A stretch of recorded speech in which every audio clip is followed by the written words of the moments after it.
Hey guys, I haven't done a video on this channel in a while, and I'm kind of just using this channel as a dump channel for whatever I want to do, basically. So, long story short, guys, I'm just going to put this out here the way it needs to be put out, and I think it's vital for me to put it out the way I'm going to put it out. So I'm just going to say it outright, guys. Every person in America is to blame for Donald Trump.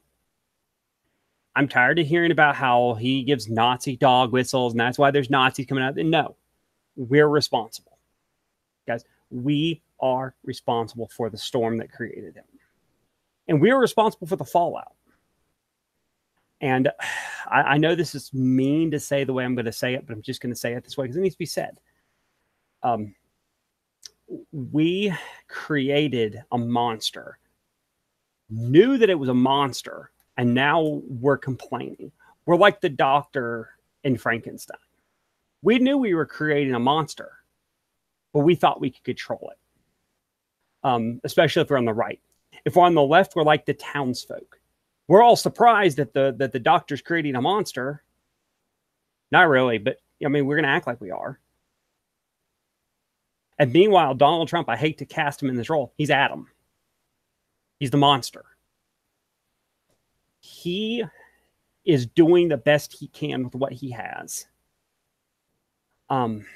He screws up far too often. He's volatile. He's aggressive. And he's dangerous to him. I honestly think that he is danger or can be dangerous to democracy if he's not surrounded by the right people. And definitely dangerous to the rule of law if he's not surrounded by the right people. So all that stuff, so just understand in that metaphor, we created the monster. We are the doctor. The right is the doctor. The left is the mob. And Trump is just, he's Dr. Frankenstein. Or he's Adam. He's the monster, guys. We allowed him to be created. So if you want to know how this all happens, guys, from a political standpoint, this is how this happens. We have 8 years of a president who attacks white people, Christians, males, and several other identity groups, which, by the way, if you can't tell, I really don't like tribalism. I'll get into why in a second. I hate fucking tribalism with a passion. Tribalism is a poison. It's a cancerous disease on our country. But he hated us. He hated people for many factors that were way outside of their control. A lot of the people that he loathed had no control over being born white or male. And if you want to know how much he hates white men, guys, I'm sorry to tell you this, but there is a study from Harvard. You can go look it up for yourself. I'm not even going to bother linking to it. White men are 27% more likely to be shot by cops in similar circumstances than black men. Get your claws on my hip right now. I don't care what you want. Sorry, cat. We have a culture that has started teaching black people and guilty white people on top of it that whites have some rights that blacks don't have. Right now, if in these comments you can leave me a right that a black person does not have that a white person has, or an opportunity that a black person does not have in the United States a white person has, I'll eat my hat and I'll do it live because you ain't going to find one.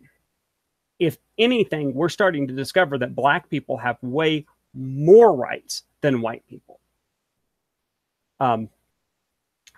Black people get interdepartmental promotions inside of jobs, and I can't hold my fingers back like that right now because my fucked up wrist. Interdepartmental jobs because of their skin color. They get positions in elite schools because they're black.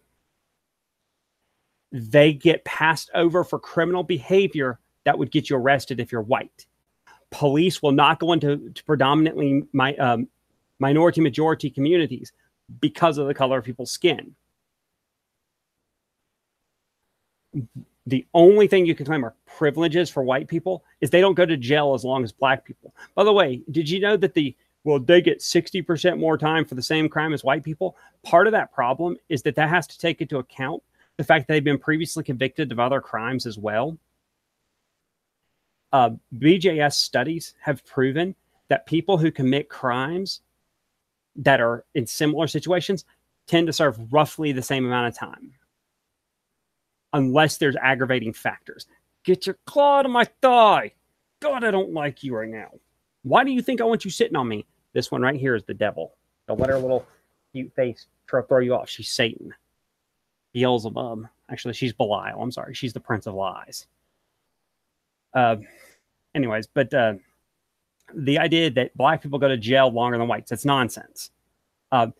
In fact, furthermore, did you know women actually have a privilege over men? Because even though black people, when taking all factors into account, do serve 60% more time than whites, did you know women only serve a third of the time that a white man will?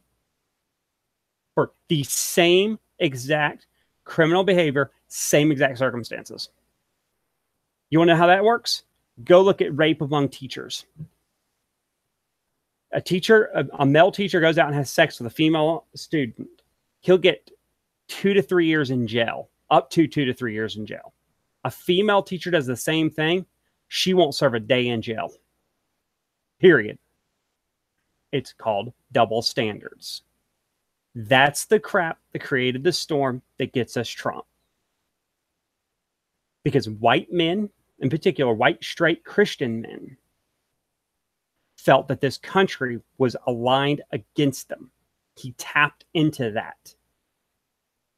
He tapped into the middle class's rage at being called names, being called greedy, homophobes, xenophobes, for wanting to keep more of their tax money and wanting less illegals in their country, for wanting to enforce immigration. He tapped into that. Now, how did he tap into that? Go back and look at the crap that Hillary Clinton was running on. If you don't agree with unfettered immigration, you're a xenophobe. You're a white male, you're automatically racist and sexist. And yes, she said these things, people. You can find clips of her saying this. She went out and called people names for not agreeing with her agenda.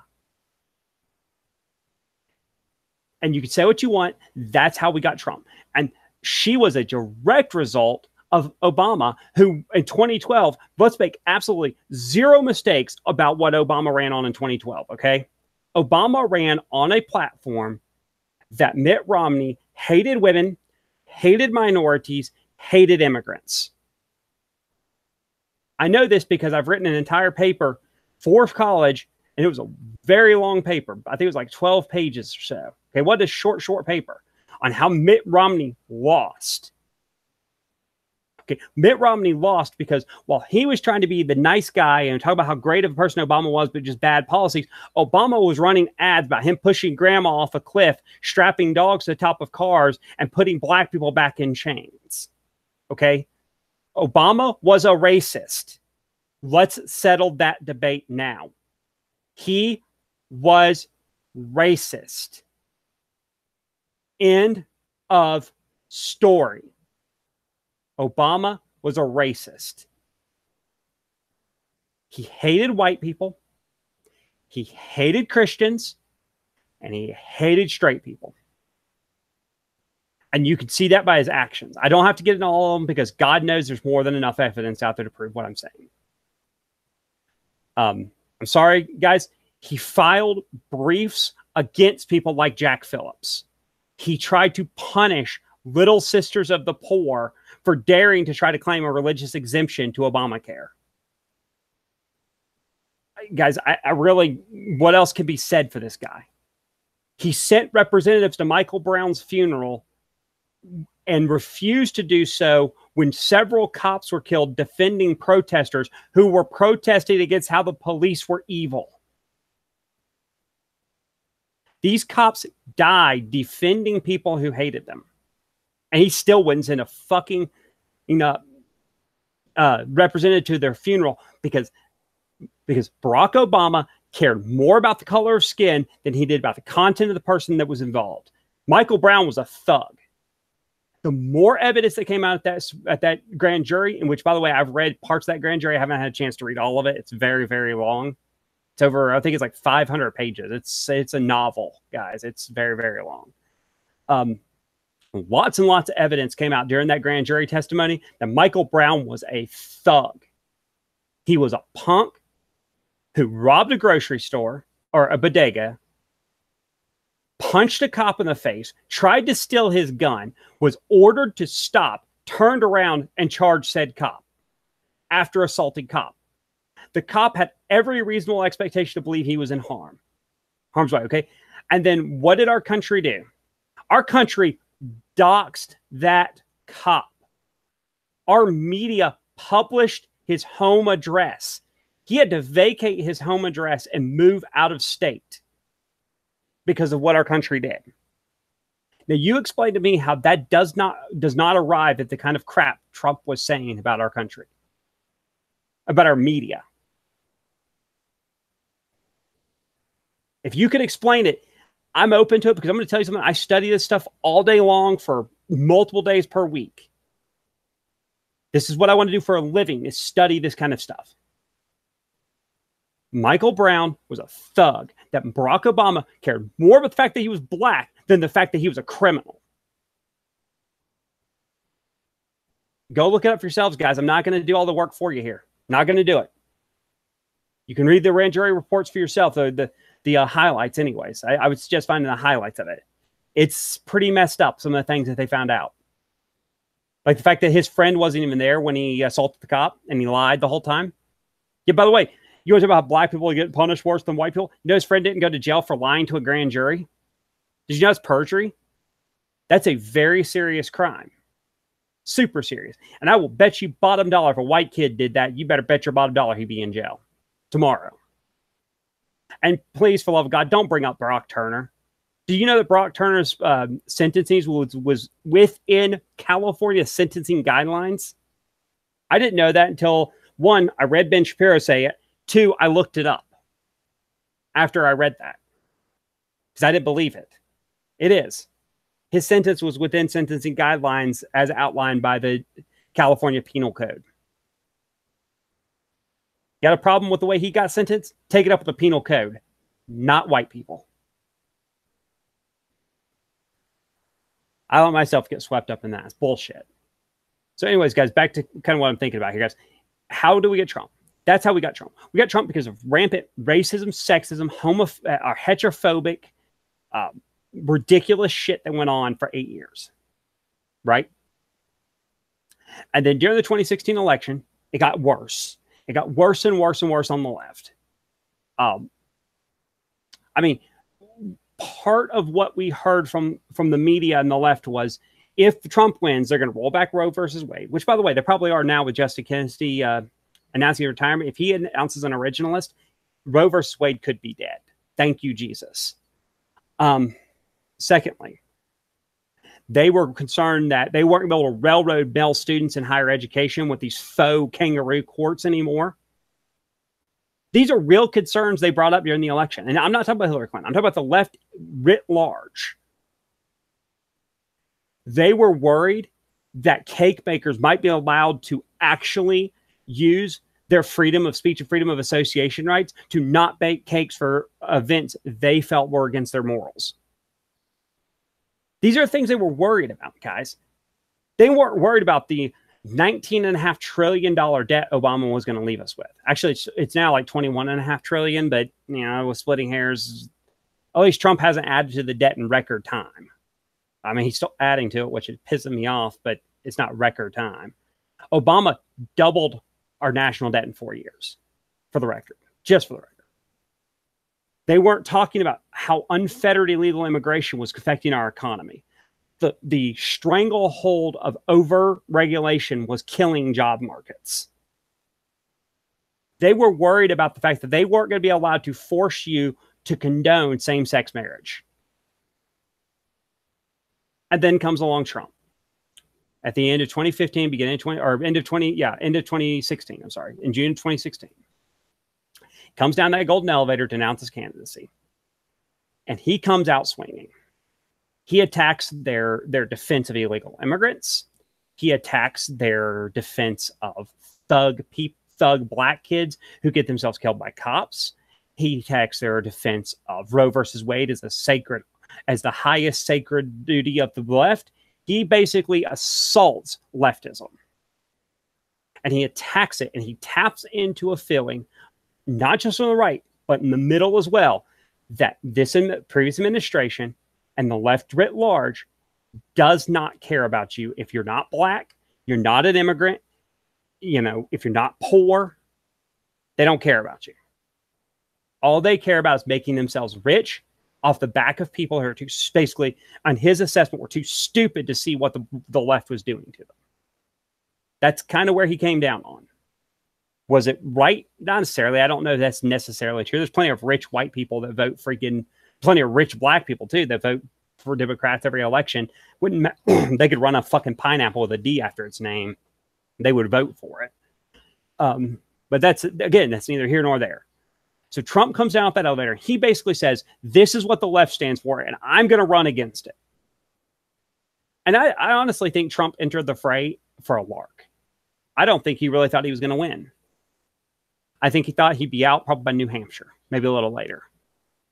But he kept winning, and he kept winning, and he kept winning. And he kept winning. The more he won, the more he realized that the message he should carry was the antithesis, antithesis. I hate that word, by the way. Antithesis of Hillary. Again, guys, I've done tons of research on this stuff. So if you want to question me, do your own research, read up on it on your own. But he came out with a message of an antithesis of Hillary. Hillary was talking about, we need those immigrants from Mexico. You know, his message was, how do we know we're getting the best of Mexico? We need to make sure we're stopping the rape crisis on campus. Trump would come out and say, really, no, we don't, because there is no rape crisis on campus. And he started to tap into the opposite end of identity politics, which is still identity politics, by the way, just for the record. What he did is so much identity politics, it's not funny. But he began to tap into the rage and aggression that so many middle Americans felt, because they would turn on the news and watch the heads of Silliman College getting cussed out and spit on and screamed at for daring to tell 20-something-year-old college students that they should know what kind of college outfits or kind of Halloween outfits they should wear. He tapped into the idea of turning on the news and hearing about how every white person in America is racist. He tapped into the idea of the news media feeding these identities and these concepts, and the idea that and he talked to middle American black people too. And this is something we don't talk about a lot as conservatives, but he talked to middle American black people by saying, all these people hate you. Do you understand it? You're either on the plantation or you're on Uncle Tom. And if you don't believe everything they believe, vote for me, because I don't see you for your skin color. I don't know how well it worked. He did win a pretty good percentage of, as far as historically, he won a fairly good percentage of African-American votes. I think he won like 8.5%, which is way better than 2012, which was, I think Romney only won 4%, 3%, something like that. I'd have to do that number search again, but he won like 3 or 4%. So he won a pretty good number of African-American votes. He won a pretty good number of Hispanic votes. He also won a very large number of Jewish and Asian votes, which are all historically Democrat bastions. Because what he basically went out and he told them is, while Hillary was telling them that only the Democrats care about you, Trump started to talk to them about how the Democrats were using them. And he talked in terms of identity politics, guys. We created the monster. We allowed, so this all kind of folds in on stuff. So how did we create it? Guys, let me ask you a question, and this goes for me too. How many times did you hear your left-wing friends talk about how every person didn't agree with them was like a little Eichmann Nazi xenophobe that was going to like gas the illegal immigrants or something, not like batshit crazy like that, and you didn't say anything? How many times on the right did you hear your friends talk about how white people are just going to be destroyed, and nobody said anything? That's how we created them. Because 2, 3, 4, 5 years before Trump even came along, this was a problem. A huge problem.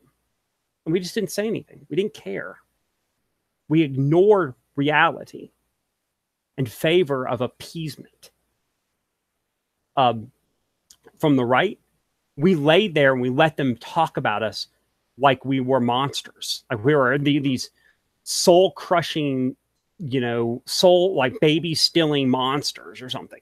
Guys, I'm sorry. Go back and review 2012. Mitt Romney should have won that election.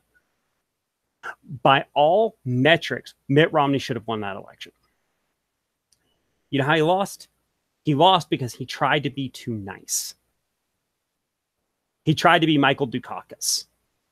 He thought being nice was going to prevent the damage that was being done by people like Joe Biden saying, hey, he wants to put you back in chains. Dude, let me tell you how I would have taken that. I mean, that's if I could have prevented myself from punching the dude in the mouth for insinuating that I wanted to enslave black people. I mean, this is a guy that made, and by the way, he did make some faux pas as well that were easy to attach to, like the 47% comment, his binders full of women comment, very big faux pas, but they were really weaponized to make him sound worse than he was. This all started right about then. The Trump phenomenon started right about 2012. When we as a culture started hearing people say things that were they were crazy. They were insanity. They have no basis in reality. You don't believe in gay marriage. You must hate gay people. No, I just don't believe in gay marriage. I love my gay friends. In fact, I love some of my gay friends more than I do my straight friends, because at least my gay friends are a little more honest about who they are. I mean, that's a point blank honesty there. But the idea is that if you go back and you look at the 2012 election, that's where a lot of this started. And if you go back and you watch from 2012 to 2016, you see the perfect storm forming that created Trump. You see the damage that could be done by somebody who is ill-informed, involved in the political process. And then you saw somebody who came along and understood the game that the left was playing and played it better than they did. I don't like it any more than anyone else does. I voted twice against the man. I openly will admit in front of here, God and everyone who will see this video, I voted for Gary Johnson. Okay. I did everything I could to try not to vote for Trump. I voted for Ted Cruz in the primaries, and I voted for Gary Johnson in the generals. I did not vote for him. I am happy with some of the decisions he's made since he's won election, but that's not the point of this video.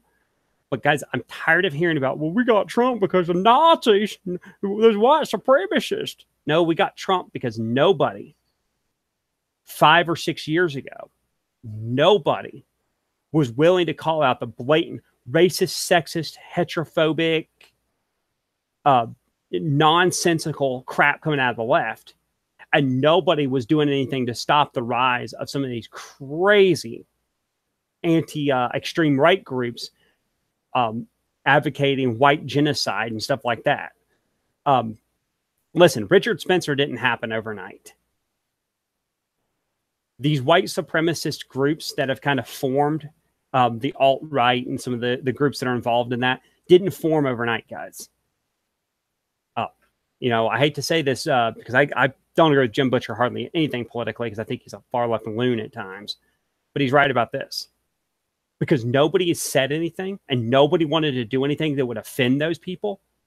Now they think they have friends in public perceptions. Reality is we all hate them. Let me tell you something. When a guy in Virginia can run on the GOP ticket who's got ties to anti-Semitic and racist groups and racist leadership and wins the primary for the GOP, we've got problems, guys. And it's because we're not willing to say what the truth is. The truth is, it's time as a country to realize how we got Trump. We got Trump because we damaged our opportunity to get a better candidate. We wanted a candidate that was willing to fight the left with fire. As conservatives, overall, not me in general, but in general, I think conservatives wanted a candidate that was going to fight the left with a fire that they had started, and Trump was that person. And now we're starting to see the benefits of what that looks like, guys. This is the world we want. This is the world we asked for. Keep that in mind. We asked for this. We asked for an uncivil, foul-mouthed septuagenarian who doesn't know how to control himself. And that's what we got. And now and in politics, I hate to say this to people, but in politics, just like in physics, everything that happens has an equal and opposite reaction. And you know what? We're seeing it now. People talk about Trump derangement syndrome and Obama derangement syndrome. Trust me, I've never seen anything as bad as what we're seeing right now. We had somebody call in an op-ed, not outright call, but make dog whistles to starting to bomb conservative locations. Can I tell you how batshit crazy that is? And you wonder how we got Trump. You wonder how he's very likely going to win in 2020. Do you really need to ask? You really want to ask that question? You have a sitting member of Congress advocating going into locations where members of the cabinet are having dinner or getting gas or shopping and harassing, and even if it requires violence, harassing members of a cabinet. And you wonder how we got Trump.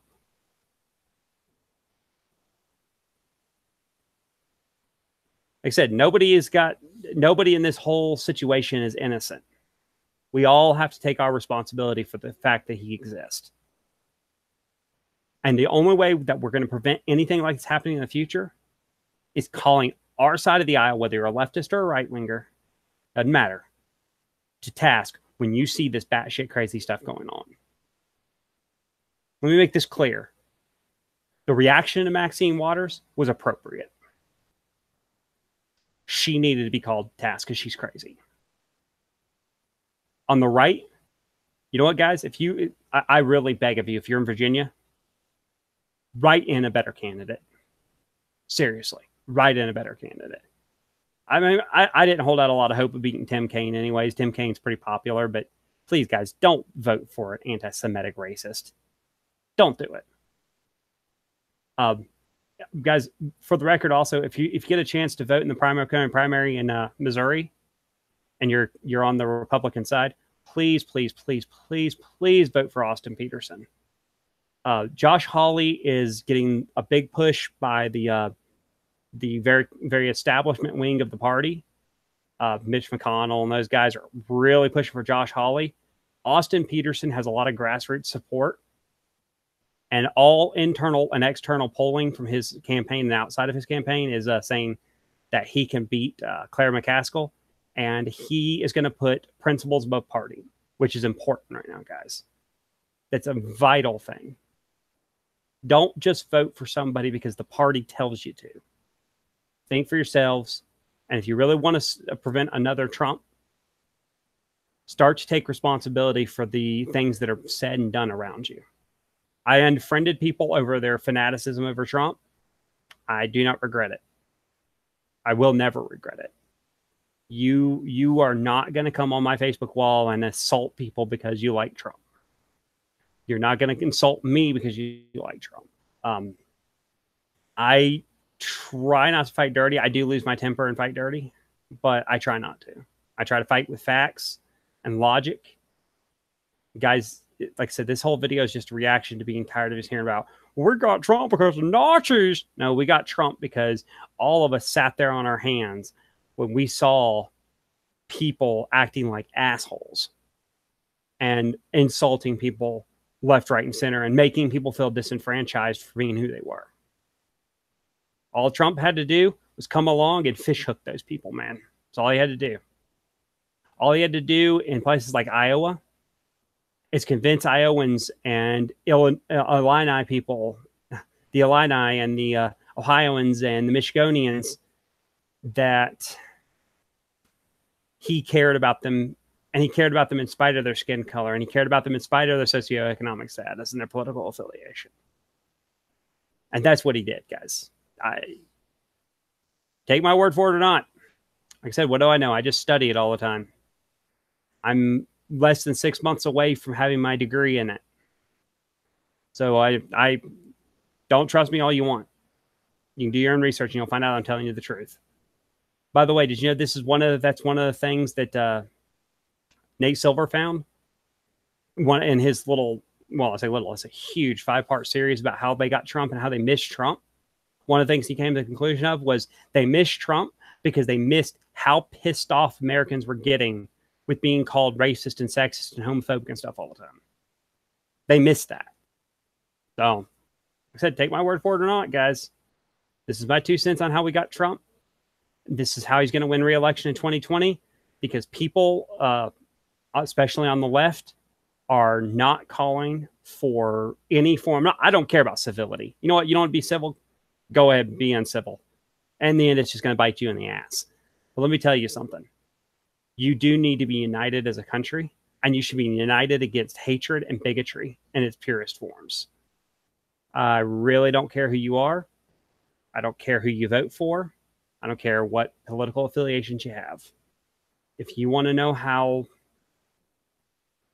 to stop Trump, that's how you're going to stop him.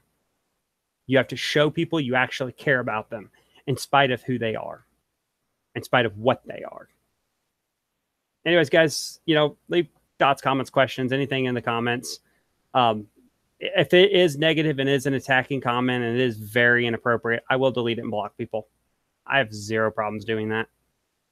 Guys, I am not trying to be a fence sitter. I'm unabashedly conservative, but I also understand the damage that Trump has and can continue to do to this country. So make no mistakes about the fact that I will defend this man from inaccuracies and attacks because he doesn't deserve them any more than you do. Anyways, guys, catch you later.